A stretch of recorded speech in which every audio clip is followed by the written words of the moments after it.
Au Cameroun, le président français François Hollande a brisé un tabou. Il est revenu sur la guerre contre l'Union des populations du Cameroun. Il s'agit d'une première déclaration d'un président français dans la répression par l'armée française de militants indépendantistes dans la Sanaga maritime et en pays bamileke dans les années 1950 et 1960. Quand on regarde l'histoire, il faut regarder toute l'histoire. Et la France n'oublie pas les violences qui ont été commises au Cameroun après l'indépendance par ses propres forces contre des éléments indépendantistes. Et nous ne voulons pas tourner la page sans l'avoir bien lu auparavant pour exprimer, là encore, notre reconnaissance de ce drame. Pour de nombreux observateurs et analystes, François Hollande a posé un acte historique en revenant sur la mémoire douloureuse des relations franco-camerounaises. Je crois que le président François Hollande a fait preuve de grandeur et de sens de la vérité. Il est très important dans la relation France-Cameroun que cet aspect-là soit de plus en plus clarifié et éclairé pour l'opinion publique et particulièrement pour les composantes jeunes de la population des deux pays. Cette crise entre la France et le Cameroun, qui s'exprime aujourd'hui par une vague d'hostilité à l'encontre de la France au Cameroun, est largement liée à ses fondations, à ses fondements de la guerre d'indépendance. Et ce que le président Hollande a fait est un pas très important pour essayer de décrisper les relations affectives entre les deux pays. C'est une page sombre de l'histoire de la présence française au Cameroun. Après un demi-siècle d'indépendance, le voile se lève sur les massacres des Bamileke qui forment la communauté ethnique la plus importante du pays. Les derniers survivants anticolonialistes dénoncent des exactions commises par l'armée française. François Bader. Que s'est-il passé en pays Bamileke à l'époque de la lutte pour l'indépendance ? Pour l'armée française, une simple opération de maintien de l'ordre. Pour les derniers témoins vivants, une véritable guerre dont l'histoire reste à écrire. Dans ce village, 2 hommes ont vécu les événements. L'un était maquisard, l'autre était un milicien au service de l'armée française.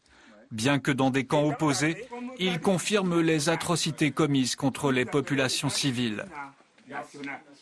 Comme les militaires menaçaient trop, nous avions organisé un camp pour garder la population. Les militaires ont surpris cette population-là et avec l'armée française, ils ont ouvert le feu.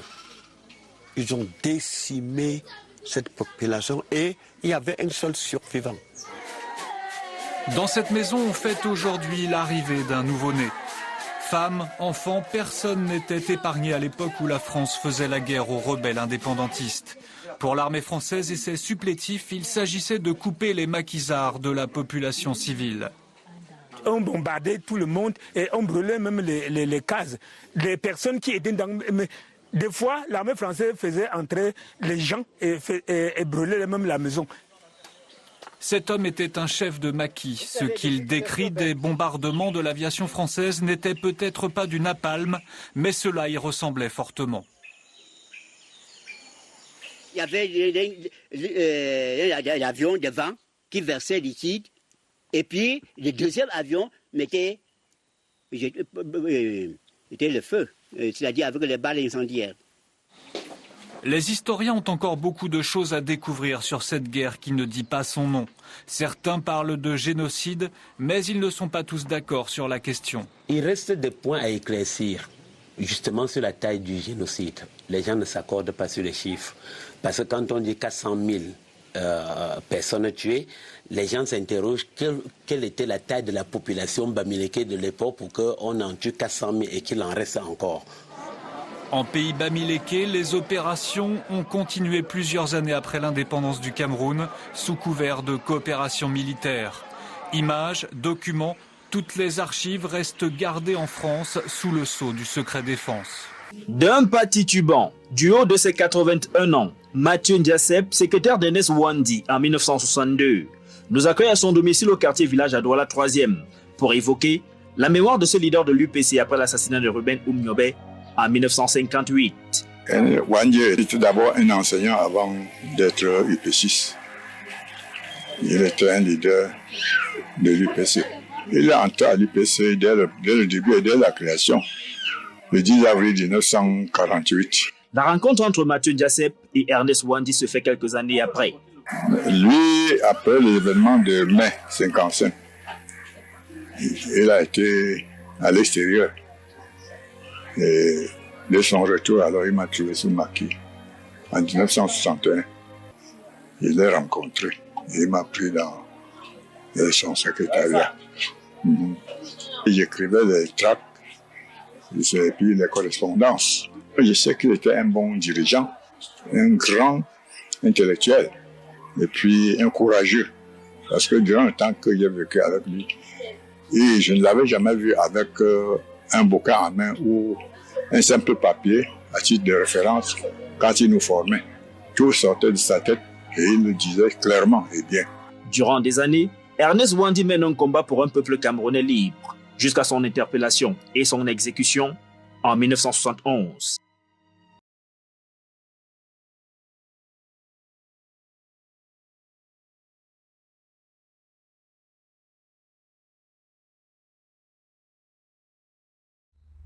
Parce que il y a eu un sentiment.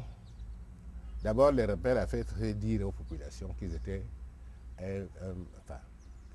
qu'on ne pouvait pas les tuer. Qu'on ne pouvait pas les tuer. Donc, les populations croyaient vraiment beaucoup à l'invulnérabilité des Noirs. Alors, on était obligé, quand on a tué un chef rebelle, vraiment, de couper sa tête et de venir l'exposer dans les villages. Bon, je pense quand même que c'était un peu d'information pour essayer de... parce que les rebelles avaient beaucoup de désinformation. Que vraiment ils étaient invulnérables, que machin, tout ça. Bon.